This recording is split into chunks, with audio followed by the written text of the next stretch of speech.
پر از مهرون بابت ما رو بپذیرید بینندگان عزیز و همه اونایی که همین لحظه ها ما رو در آزادی ویدیو کانال رادیو آزادی در یوتیوب تماشا دارید. امروز 30 نوامبر است، روزی آخرین تیر ماه امسال و این به معنای اون است که فردا زمستان شروع می شود و امیدوارم که امروزتان خوب شروع شده باشد و ماه دیگر رو نیز به خوبی آغاز کنید. و امروز بازم روز جمعه است، روز جمعه مبارک و به همه شما این روزی سعید رو شاد باش میگم و سپاس میگم که همه روزه شما ما رو در پخش مستقیم و در صبحی بر وقت تماشا میکنید. خب شالا گلخوجه هستم از جمهوری چک، از شهر پراگ در ساعت 7 صبح در روبروی شما و چون همیشه قبل از اون که با خبرهایی که در دست دارم رو بیاریم نگاه میاندازیم به وضع باد و هوا در پراگ چون دیروز سرد است، حرارت سنج خنکی رو 5 درجه نشان میدهد. انتظار میرود که امروز در اینجا برف بارد و سردی 2 درجه رو تشکیل دهد. در مسکو هم هوای خنک پیش بینی می شود، احتمال میرود که صبح کمی برف بارد و بعداً هوا آفتابی شود، اما سردی 7 درجه پیشگویی میگردد. ولی در دوشنبه پایتخت تاجیکستان ظاهراً امروز کم ابر نسبتاً گرم می شود، یعنی در دوام روز گرمی 15 درجه را تشکیل خواهد کرد. خوب از باد و هوا گفتیم و نگاه میاندازیم اکنون به خبر و نویدی که در دیگر کشورها و در تاجیکستان هست. تا انجام مهلت مقرر کرده رئیس جمهوری تاجیکستان برای بازبینی نرخ سیم کارت‌ها یک ماه دیگر مانده است. انجمن شرکت‌های موبیلی تاجیکستان پیشنهاد کرده است که نرخ یک سیم کارت نباید از 100 سومانی معادل $10 آمریکایی زیاد شود. خب قبلا مقامات نرخ یک سیم کارت را 250 سومانی تقریبا $25 مقرر کرده بودند و این تصمیم آنها در تابستان امسال طور شما هم شاهد هستید با واکنش‌های تند روبرو شد. غفور جان ارکایف رئیس انجمن شرکت‌های موبیلی روز 29 نوامبر در صحبت با رادیو آزادی گفت که نرخ نهایی سیم کارت‌ها با کمیش تا 15 دکبر امسال نهایی خواهد شد. در مسئله نرخ حرف نهایی را خدمات ضد انحصاری میگوید، اما ما پیشنهاد کردیم که ارزش سیم کارت ها چندان بالا بردن نشود، نباید نرخ یک سیم کارت از $10 زیاد باشد افزود او. در هر صورت به گفته غفور جان ارکایف تغییرات در نرخ و استفاده سیم کارت ها باید در نیمه اول ماه دکبر مشخص شود، چون شرکت ها طبق قاعده 2 هفته پیش مشتریان خود را از تغییرات در خدمت رسانی ها آگاه میکنند. یک مسئول خدمات علاقه تاجیکستان هم به ذکر نامش در صحبت با رادیو آزادی گفت به احتمال زیاد نرخ سیم کارت ها از 250 سومانی که مقرر شده بود پایین آورده شود. خلاصه نهایی را در این مورد یک گروه ویژه کاری خواهد داد که از سوی دستگاه ریاست جمهوری تاجیکستان تشکیل شده است. این گروه در برابر نرخ مسئله به هر یک شهروند دادن یک سیم کارت و محروم کردن افرادی تا 14 ساله از استفاده سیم کارت را نیز بررسی میکند. گفته می شود در مسئله محدود کردن تعداد استفاده سیم کارت برای یک مشتری پیشنهادات مختلف می باشند. قبلا هم پیشنهاد بود که در آینده اپراتوران تلفن های موبیلی به هر یک شهروند از روی کد یگانه ملی سیم کارت بدهند. مقامات تصمیم تغییرات در نرخ و ترتیب استفاده برای سیم کارت ها را برای امنیت کشور مهم ارزیابی میکنند. مسئله تو به 250 سومانی رساندن یا 50 مراتب بالا بردن نرخ سیم کارت در تابستان امسال نیز بعد چند هفته حمله به جهانگردان خارجی مطرح گشته بود و در اول قرار بود این تصمیم 20 آگوست اجرا شود، ولی دیرتر به 1 سپتامبر گذاشته شد. خب این خبر باعث به ایجاد تهلکه و نارضایتی مردم گردید. بسیاری از ساکنان پشت در مرکزهای خدمت رسانی شرکت‌های موبیلی جمع شدند تا برای خود سیم کارت بگیرند. بعد در آخر ماه آگوست علی رحمان رئیس جمهوری تاجیکستان به وزارت و اداره‌های داخلدار سپارش داد که فروش سیم کارت‌های 250 سومانی را تا 1 ینوری سال 2019 موقتا باز دارند. تا انجام مهلت مقرر کرده پرزیدنت برای بازبینی نرخ سیم کارت‌ها یک ماه دیگر باقی مانده است و در حال حاضر نرخ یک سیم کارت یادی در شرکت‌های موبیلی تاجیکستان 10 سومانی و بیشتر از آن نرخ دارد. خب منتظر می‌شویم و هر تصمیمی که در این رابطه گرفته شد مطمئن باشید بینندگان عزیز ما اول شده برای شما خبر خواهیم داد تا اینکه شما نیز درباره ارزش مقرر کرده سیم کارت با خبر شوید. мақомоти интизомии тоҷикистон алайҳи беш аз 10 зиндонии маҳбаси рақами 3 хуҷанд бо иттиҳоми иштирок дар шӯриш парвандаи ҷиноӣ боз карданд. бино ба иттилои дарёфтӣ то кунун 9 нафари онҳо бо қарори додгоҳи маркази вилояти Суғд ба СИЗО интиқол ёфтанд. ошӯб дар зиндони шаҳри Хуҷанд шаби 7 ноябри имсол рух дод ва дар ҷараёни саркӯби он ба гуфтаи мақомот 21 маҳбус безарар гардонда шуд. дар ин ҳодиса 2 маъмури зиндон кушта шуда, 5 тани дигар бо ҷароҳатҳои вазнин бистарӣ гардиданд. дар нисбати маҳбусони шӯришгар аз рӯи иттиҳомҳои гуногун аз ҷумла монеъ шудан ба фаъолияти муассисаҳои ислоҳӣ, куштор, расониндани зарари вазнини ҷисмонӣ ба саломатӣ, зӯроварӣ ба муқобили намояндаи ҳукумат парванда боз шудааст. ин маҳбусон инчунин аз рӯи моддаи 332 кодекси ҷиноӣ ё кирдорҳое ки кори ҷойҳои маҳрумият аз озодиро номураттаб месозад посух хоҳанд гуфт. ҳамсӯҳбати мо дар мақомот мегӯяд нисбат ба баъзе аз маҳбусон ки то ба ҳол исми яке аз онҳо ба мо маълум аст ва аз ӯ Муҳаммад Юсуфов ном бурда мешавад, дар маҷмӯъ бар асоси 11 моддаи кодекси ҷиноии Тоҷикистон парванда боз шудааст. манба мегӯяд ин маҳбусон саркардаи ошӯб нестанд, вале дар он иштирок карданд ва алайҳи кормандони зиндон аз зур истифода бурданд.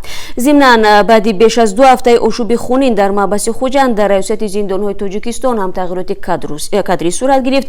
Иззатулло Шарифзода, муовини вазири адлия ва сардори сарраёсати иҷрои ҷазои ҷиноӣ ки аз соли 2006 дар ин мақом кор мекард, ба далели бознишаста шудан аз вазифааш озод гардид. Мансурҷон Умаров, ноиби аввали раиси кумитаи давлатии амнияти миллӣ, сардори нави раёсати зиндонҳо ва ҳамзамон муовини вазири адлияи Тоҷикистон таъин шуд. додгоҳи дар ҷануби Тоҷикистон як ҷавони 18 соларо дар қатли як аробакаш ва ҷиноятҳои дигар ба 23 соли зиндони низомаш сангин маҳкум кард. додгоҳи вилояти Хатлон дар ҳукми ҳафтаи гузаштаи худ гуфт ки Рустамҷон Хоҷаев, сокини ноҳияи Абдурахмони Ҷомӣ, барои одамкушӣ, дуздӣ, тайёрӣ ба ҷиноят ва суиқасди ҷиноят, роҳзанӣ ғайриқонунӣ ворид шудан ба манзил гунаҳгор шудааст.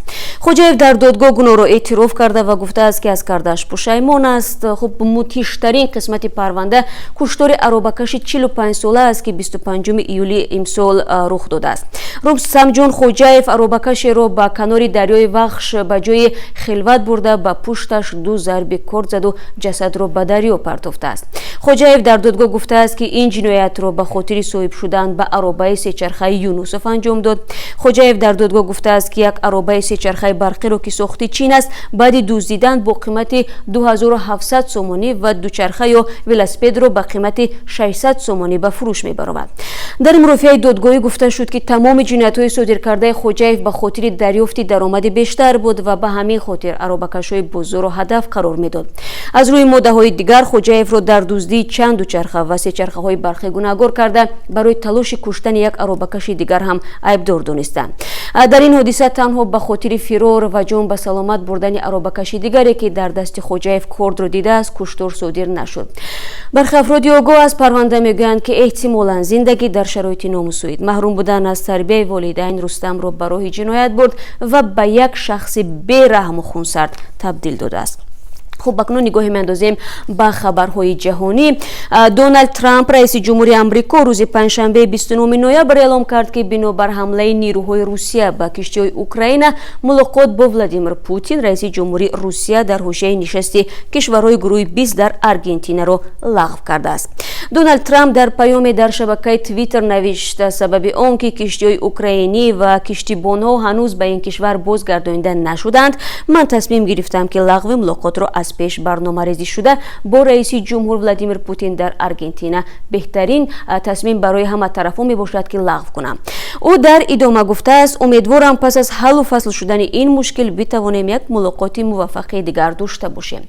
سارا ساندرس رهبر بخش مطبوعاتی کاخ سفید روز چهارشنبه گفت کارمندان بخش امنیتی ملی دفتر ریاست جمهوری در مورد تنش میان روسیه و اوکراین به طور منظم به آقای ترامپ گزارش میدن.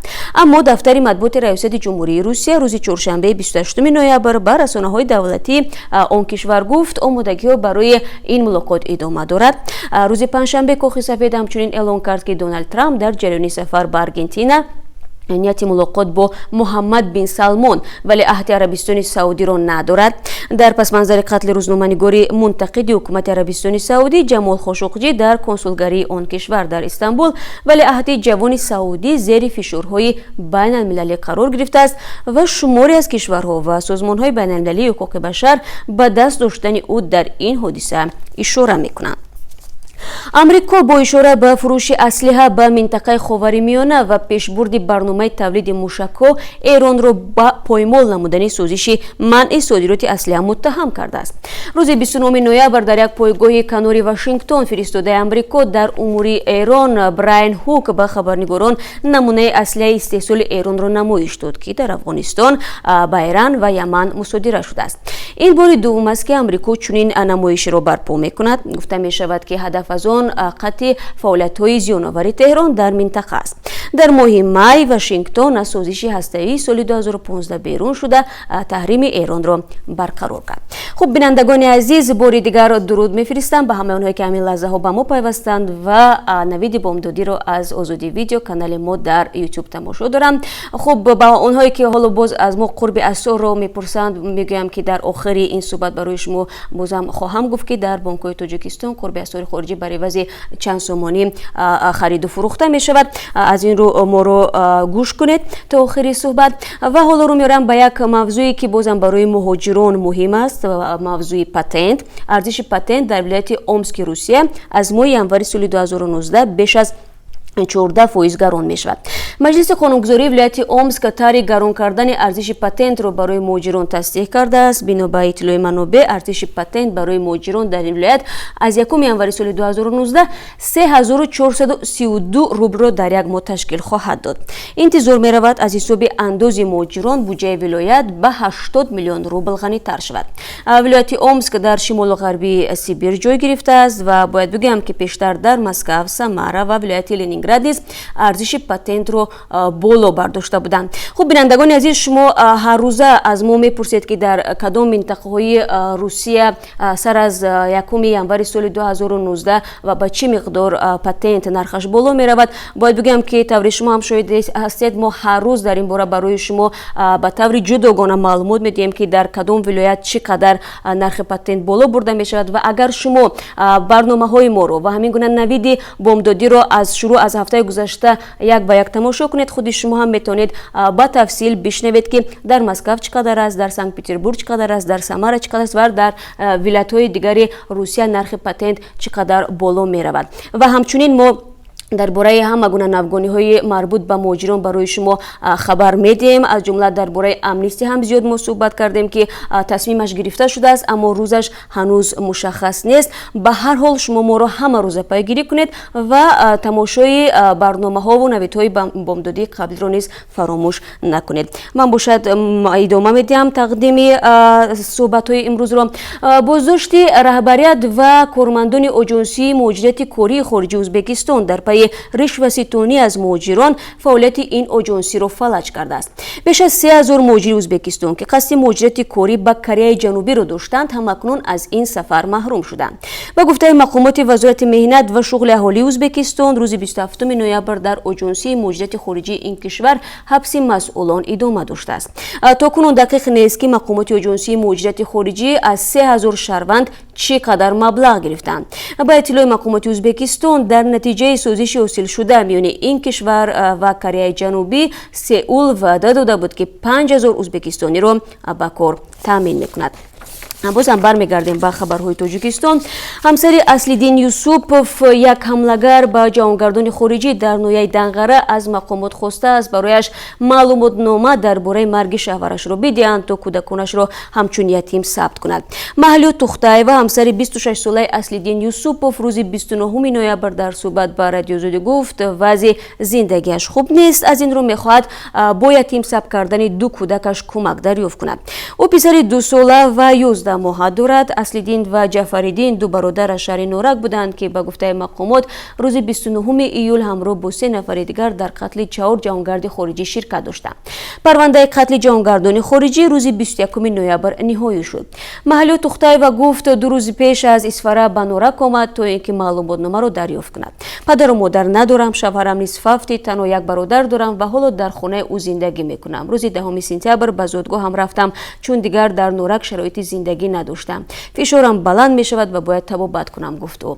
این زن میگوید از حادثه قتل سیاحان که شوهر او را یک گمانبر حمله میدانستند هنوز به خود نآمده است. او گفت 1 ماه پیش از حادثه به زادگاهش رفت و هیچ تصور نمیکرد که شوهرش به چنین کاری دست میزند. حادثه حمله به سیاحان نصف روزی روز 29 ایول صورت گرفت. همسر اصلیدین را آن روز مقامات فوراً به نورک برای بازپرسی دعوت کردند. اصلیدین از میان 5 عضو گروه حملگر به سیاحان تنها نفری بود که همسر و 2 فرزند داشت. او روز 29 ایول در دهه توربلوق ناحیه دنغره پس از فرار از جای حادثه کشته شد. مقامات گفتند که او همراه با حسین عبدالصمد فرار میکرد و زمان پیگیری به جمعه‌خان نظرزاده یک کارمند وزارت کارهای داخلی با تبر حمله کرده در پی این کشته شد. مقامات تاجیک میگویند ضمن تحقیق از تلفن حسین عبدالصمد نوارهای پیدا شدند که نقش هر یک اعضای این گروه در حمله دیده می شود. به گفته یک مقامی آگاه از پرونده قتل سیاحان 4 عضو گروه در دست کار داشتند ولی اصلیدین تنها نفری بود که به جهانگردان با تبر حمله میکرد. این مقام گفت که عقیده های اصلیدین سالهای پیش دیگر شده بود ولی آن را از نزدیکانش پنهان می داشته است. خب مقامات گفتند همسر اصلیدین یوسف واقعا چیزی از نقشه شوهرش نمیدانسته است و اصلیدین در دهه کبیل شهر نورک منزل زیست میساخت که آن اکنون نیمکاره مانده است. و یونسکو بنیاد معارف و علم و فرهنگ سازمان ملل متحد چکن یک نوع گلدوزی ملی در تاجیکستان را شامل فهرست میراث غیر مادی فرهنگی کرد. در این باره روز 29 نوامبر در نشست 13 یونسکو در ماوریکی قرار قبول شد. تاجیکستان 4 سال پیش چکن را به فهرست میراث غیر مادی فرهنگی یونسکو پیشبری کرده بود. چند تن از فرهنگیان شهر کولوب سال 2014 در یک نامه دست جمعی خواسته بودند که چکن همچون هنری نودری مردمی تاجیک اعتراف کرده شود. جانی بکاسوزاده رئیس سرخانه مردمی شهر کولوب آن وقت گفته بود پژوهشگران اثبات کردند که رمزای توقی چکن خیلی قدیمی بوده، حتی در آن 3 نمونه رمزی آریایی ثبت شده است. یونسکو سال 2016 آشی پهلوی مردمی تاجیکستان ازبکستان را به فهرست میراث فرهنگی غیر مادی وارد کرده بود. به فهرست میراث جهانی یونسکو از تاجیکستان شهر بستانی سرازم و باغ ملی تاجیکستان و کوههای پامیر شامل شدند.